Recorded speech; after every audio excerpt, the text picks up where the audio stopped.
Okay, hello. It's Paul Green with another one of our Focus On panels where we bring together people who I believe are experts in their field to discuss a particular topic that hopefully, if you're watching this live on a replay, you'll find of interest. Who knows? But we're doing it anyway. So normally we have three. We've only got two today, but the cream of the crop. So I'm sure it will be as entertaining as it normally is. So before we dive in, if we just sort of get you guys to introduce yourself. So Judith, who are you and what do you do? I'm Judith Hanson, and I'm a master practitioner, etc., etc. Is work with people primarily, and that's it. Okay, and Jackie, who are you and what do you do? Hi, I'm Jackie Sherman. I'm the consultant's consultant. I help people who've come out of employment and set up on their own as a consultant to market themselves and to get all the wonderful clients they want for their services. I'm also the chair of the Green Business Network, which is a non-for-profit organisation helping people with their sustainability agendas. So that's me. That sounds like there's enough to keep you busy there, Jackie. So today we just thought we'd look at how you can learn from our mistakes and possibly make fewer of them. So that's the overarching conversation. If you are listening to this, watching this, you can put comments on whatever platform you're on and we should be able to bring those up. So if you've got questions or anything you want to add to the conversation, then feel free to do that. So Judith, do you want to kick off then with your slant and how you sort of see this topic and share your insights?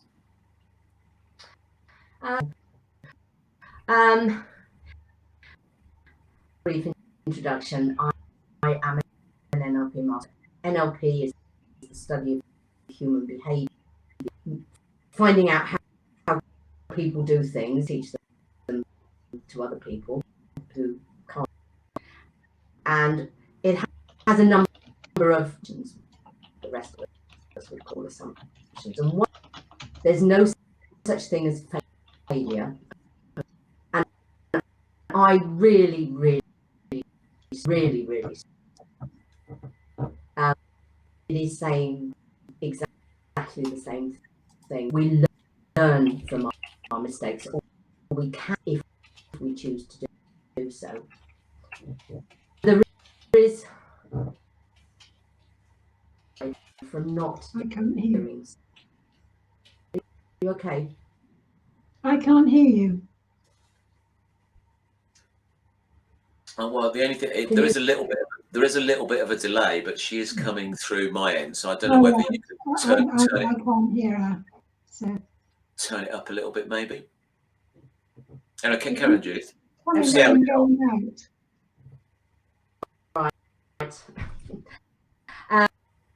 Sorry, I thought it was fixed.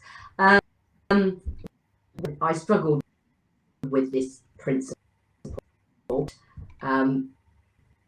We can suffer from not learning from, and when we make a mistake, which when we do something wrong, we can go in two directions. We can, well, that was a bit unfortunate, and I feel, what would I do differently now? Handle this differently this time, and learning. Allow yourself to be a bit upset or cross, but then positive approach to what's happened. Cognitive behavioural therapy, which I also use.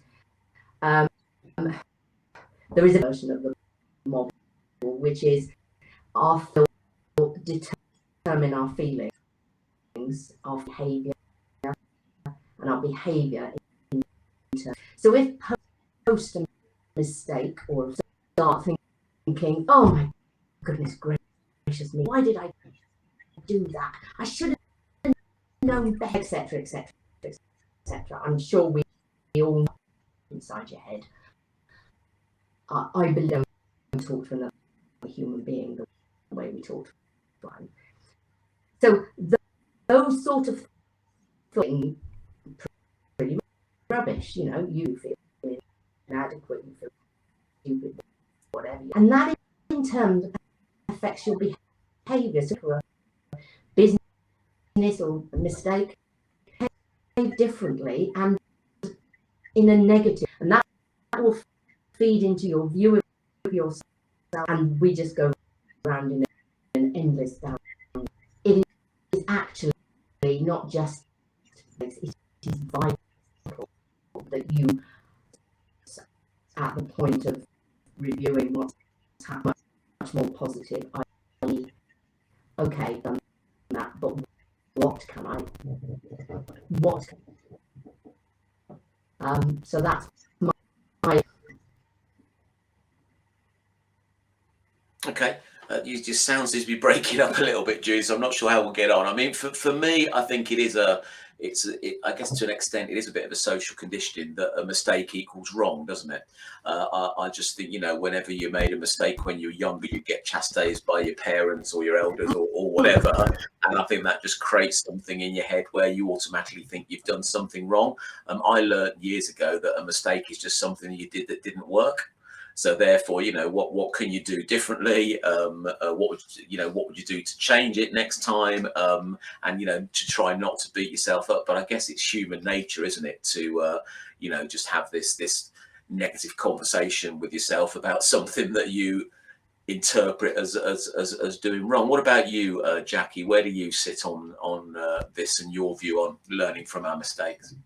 I think we can learn from our mistakes without beating ourselves up, but it's often how you feel about all that stuff you said, your conditioning. We're not allowed to make mistakes. I remember having some counselling about it myself many years ago, and from my GP of all people, who said, you need to remember, Jackie, that being imperfect is what makes you lovable. I've always followed that through, sort of. So if I make a mistake, I say I'm just practicing my lovability. So I must be really lovable then. But we all are. It certainly worked for me, of getting a sense of perspective about what the mistake is, and what you could do differently. But first of all, it's allowing yourself to make mistakes to a degree. Depends on what the outcome of the mistake was. I used to be in healthcare, and you couldn't make mistakes on a lot of stuff because people's lives were at stake. So it depends on what it is. But I think it is also having a method for looking at mistakes so that you don't keep repeating it. Certainly, you're a coach, Judith, and you know that sort of getting into a pattern of behaviour where you repeat your mistakes over and over again, and it's breaking that cycle and looking at things differently. I love your bit, Paul, about mistakes are just things which didn't work out this time. So that's very true, but it is trying to break that mistake, and there are tools you can use to help people break out of mistakes. Often first thing is recognizing it as a pattern, as something that you do keep repeating, can help. But first of all, I think you have to admit that you've made a mistake, or that a mistake has happened, or something, you've got the wrong outcome for what you're trying to achieve, and then step back and analyze it properly, and get back to the root of what's the problem, what's causing you to always repeat that. And certainly when I'm coaching people, when they get that insight, then they break that cycle. Don't you find that, Judith? When they have that aha moment, that's usually when they're going to go a different route. So that makes sense. It's a bit waffly, but no, that makes sense. I mean, there isn't a one. I prefer to call it learning by results rather than learning by mistakes. You know, did you get the result you wanted? No, right. What can I do different this time? But I guess it's important in a coaching context for sometimes for people to make their own mistakes in order that they can move forward, because sometimes that's the only way maybe that they're going to have that experience of, you know, making that particular mistake, whatever it might be. You know, because there is a tendency, I think, certainly when I'm working with people, is to not necessarily give them the answer, or not tell them how to do it, or not sort of push them down a particular direction. You know, sometimes people have to make their own choices, even though you might see them going down a dead end. You know, in some cases, I guess it's important that they find that out for themselves, rather than, you know, us putting our fix it hat on. Oh yeah, so avoid, oh, you should have done this. Yeah. Yeah. We do not fix. It came into my head while you were both talking. I NLP training, and I was doing an exercise, and I think I don't know if I was being clear. I just sort of flagged, oh, for goodness sake, I'm going to have to, never going to be perfect. And Ian, welcome to the human race, Judith, is perfect. And yeah, Jackie, you can't make mistakes in a medical situation because you are a human being, and you may work a lot harder than the rest of us. Not do get made, and we all. The other thing that came to mind when we were talking about coaching, a father who I now realise was a lot worse when he was around, and certainly when I was in. It's a shame you have to make money from them, but you can't tell, shouldn't be telling people what to do. My approach is very much about stuff they've done, is, you know, open questions and let them explore that's safe and okay. It's the right rather than what we tend to do as humans. If something awful has happened and we feel blame, we just sit on it. And the deep recesses of our mind where and keeps coming back. I am ambivalent about mistakes. Again, going back to my NL, making mistakes is how we learn. You know, if you think about learning anything, but something we've all got experience, you know, you learn by your mistakes after you've finished. Mistakes in my book are an opportunity for making changes. You and I, people who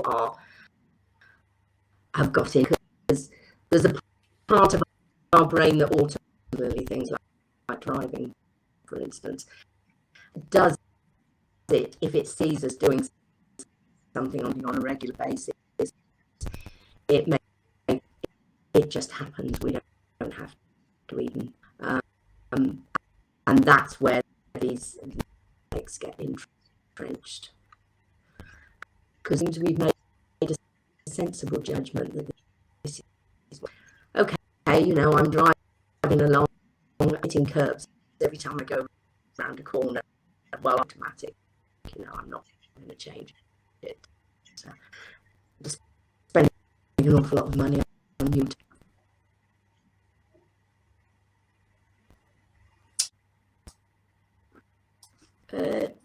You know, while you're looking at that, so I think you touched on the I guess to an extent you've got to give yourself permission to be imperfect, haven't you, Jackie? Otherwise, you are going to spend most of the time beating yourself up every time something happens that doesn't work. What about in terms of? I guess you must come across people that are doing the same thing over and over again and don't seem to be learning from their mistakes. How do you break them out of that pattern? You know, they just seem to be doing the same things, you know, and getting the same results, which isn't moving them forward. Do you have any sort of tips around that? I think it's often find that getting people to write it down and sort of analysing it and writing down and then look at it, people often can see the mistake or can see the problem, but the first person they've got to admit it to is themselves before they can bring it out to look at it. I find a paper and getting people to visualize it or to see the whole thing often helps. And sometimes I remember my coaching supervisor saying to me, one of the questions she'd asked, has this ever happened to you before?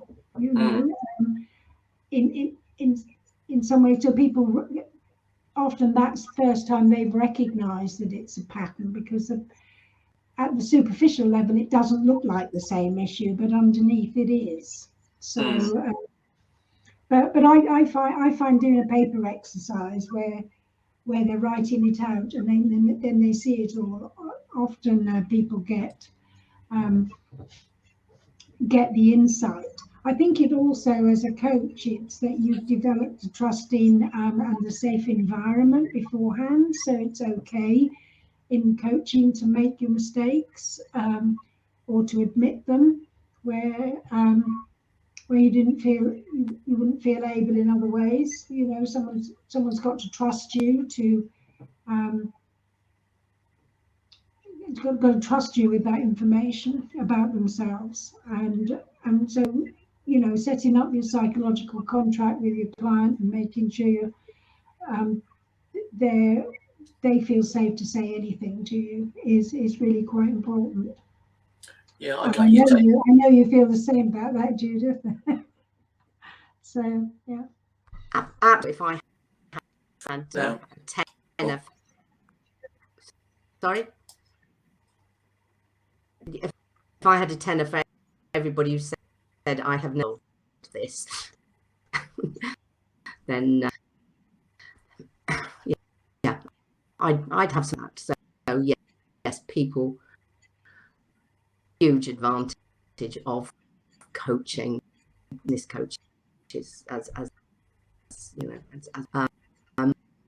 that you're embroiled in what you're thinking about outside looking at it.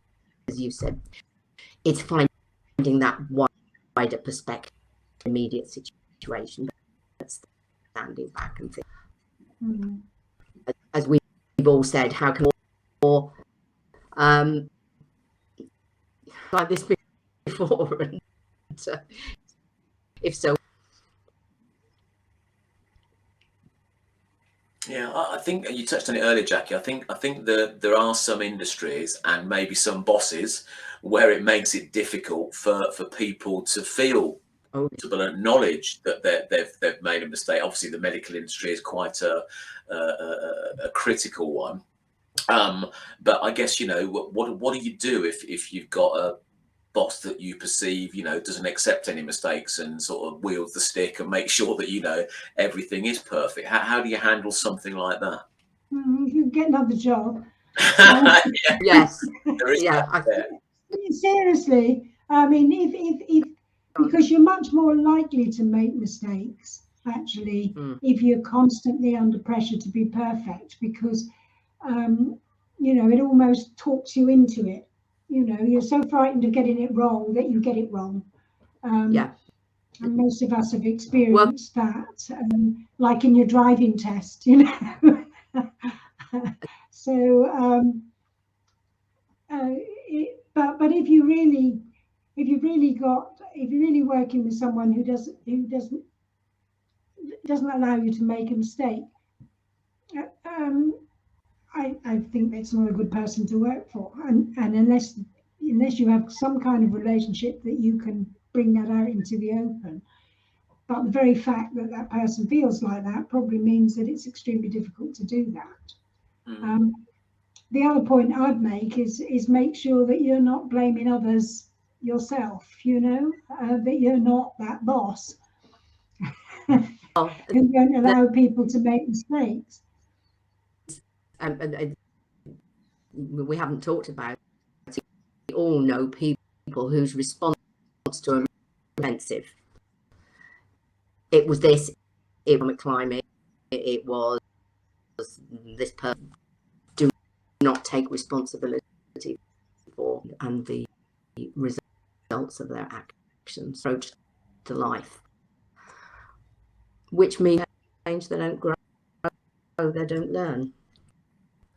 Yeah, I think another thing that I learned on my journey is, we're very good as human beings at coming up with reasons, justifications, and excuses, which usually, as you've touched on, Judith, puts the blame over there, doesn't it? It doesn't put it with all the responsibility somewhere else, rather than with I mean, blame again is another word that I guess I should get rid of out of my dictionary. That slipped out. But yeah, I think there is that. As soon as you start coming up with a reason why something didn't happen, or justifying it, or making all those excuses, and we do it all the time, then I think that's where we stop taking responsibility, and also I think limit ourselves in terms of what we can do about that. Because if we think that it's something external that's influencing us in whatever way, then we're gonna blame that external influence and not look at what the actions are that maybe we can take to make a difference.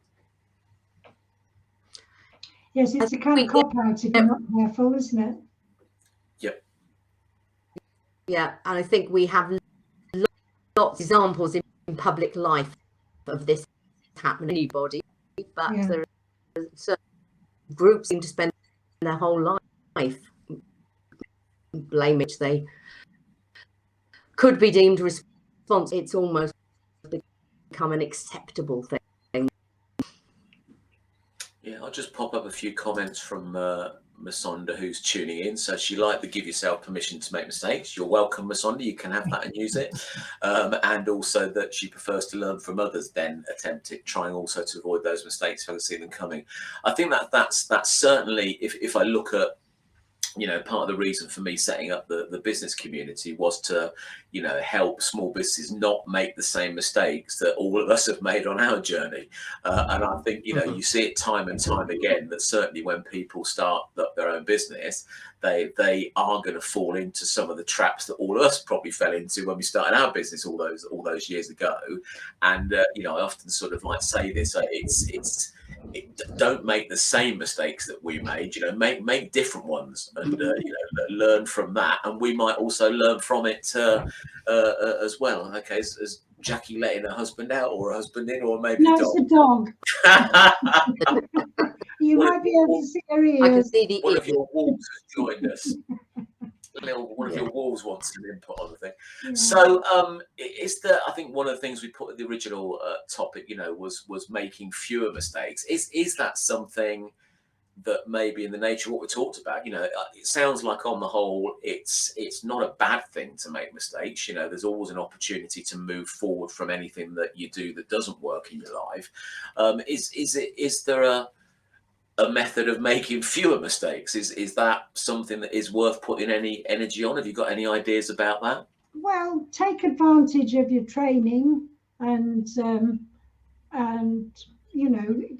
keeping your own skills up to date as well. It's not, it's okay to make a mistake, I can just make any mistake I like, and it's knowing your limitations as well, and when you need somebody else's advice on how to approach something or that, you need a bit of humility, that you haven't always got the answer yourself, or you don't always know how to do something. And not many of us get in a car the first time and just drive away, do we? We have to learn how to. And we wouldn't get very far without the highway code firmly in our head either. Mind you, you do see some people and you wonder But so that's the first thing, isn't it? Is to make sure that you've learned, that you've trained, and you know what you're doing. Yeah, yeah. Well, what about you, Judith? Is there any mileage in helping people make fewer mistakes, or is it just making sure the support is around you when those mistakes happen? Both. I think both, because the pattern of mistakes that people make, and we can see it when we're working with other people, it needs somebody outside to see it. So what's the adage? If you get what you've always got, so so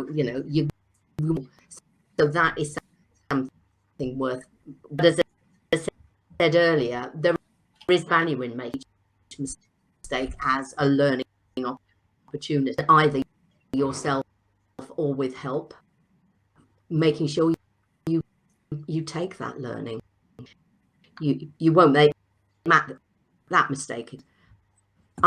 I think in doing this, develop a way of making less serious mistakes, but and dealing with them. And as Ms.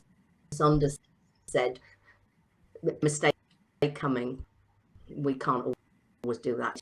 For my crystal ball to be delivered, but aware of the whole mistake making process. But I still think it's worth making mistakes. So it's not, well, it doesn't matter, I'll just make all the mistakes. Not trying to make no mistakes at all. Just in life a question of balance, being getting the learning and the damage. Yeah, and what you touched on patterns, I think it is sometimes recognizing, isn't it, that by us doing the same thing over and over again and expecting a different result isn't going to work. And again, that's another sort of like adage that's out there. I think sometimes it does need an external catalyst to have you see that. I mean, it often happens in relationships, don't you? We go into relationships and make the same mistake with the next partner and keep going and thinking, well, what was that? Sometimes, you think there's a common denominator here, usually me, by the way. It is something that sometimes somebody has to, highlight to you or coach you through or whatever. Jackie? I think that's particularly true for those of us who come out and run in a small business, is because it's you on your own. And I think one of the real benefits of organisations like the business community and networking groups, which are more than just pitching up and presenting your I'm perfect front, if you've got some peer support that you can bounce off, it can help you make fewer mistakes. And I think, Masunda, I think you mentioned about learning from others. It's it's in groups where people can sort of feel comfortable of saying that they didn't get something right, or they've learned this and they've tried this but this worked. Those types of groups really help you, because otherwise you're on your own and you get a very distorted view of what the world was. I know when I came into running a small business, made horrendous mistakes, wasted huge sums of money on things which just didn't work. With hindsight now, you know that they don't work, but it's nice to be able to share that and to share it as a mistake. So don't do what I do, sort of thing. It's really helpful. So I would recommend to anyone who's coming into business on their own is to join some group or something where you get that open support from other members. I think it's crucial. Yeah, I mean, certainly you touched on the humility bit earlier. I mean, I used to find it really difficult to sort of say, I've cocked up, I've done something wrong, because it was in the domain of it being wrong. And I think that's a barrier, isn't it? If you think that a mistake is something that you've done that's wrong, then you're going to be a little bit reluctant to go and fess up to whoever is impacted by the consequence of your mistake. But I guess if I look back, most of the times, if left untreated, if that's the right word, or unattended, then these things get worse, don't they? The mistakes usually sort of like come out in the wash, and there's more pressure on you thinking, oh, is that somebody going to find out that I've, not filed that in the right place, or I've sent the email to the wrong person, or whatever it might be. And I think, my experience is it is better to fess up at the end of the day, whatever you've done, and the sooner the better, because it takes pressure off you. It gives you the opportunity to take responsibility and do something about it. And anybody else that's hit by that ripple effect of your mistake, it gives them the opportunity to either support you or look at explore what the mistake was, and get to a common solution. I always find if someone makes a mistake in working, it's usually things like forgetting to come to a meeting, or getting the date wrong, or the time, or things like that, or not sending me stuff. I make those mistakes, and other people make them as well. You can actually use it as a common bond. Oh, I'm glad somebody else is as divvy as I am, when it comes to those things. So it can actually be a bond if you're always putting on a front of being perfect. Then people see through it in any case, and you can't sustain it. So and all you're doing is putting pressure on you. People on the whole are far more forgiving if you own up, and I can think of loads of examples where people haven't done that, and then you're more reluctant to deal with them because you think, don't think he's telling me the truth there. But so that's a key thing, is to own up. If you've made a mistake, admit it. Perhaps you might like to take that advice carefully if it's something to speak to a lawyer about first. Yeah. Judith, you were going to make a point. Yeah, trust is this, and when people more lie, it makes them think, trust this person with something big, like coaching.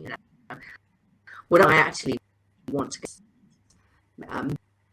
because I don't have seen people on the networking service, I think have made that error. And when I was running fairly major IT projects, I learned very quickly that if this was the case, I said, look, this is what's happening, we fix it. Very open to it. The disasters applied it to the point of lying about or whatever, and you complete. So it works in all sorts of different contexts. Yeah.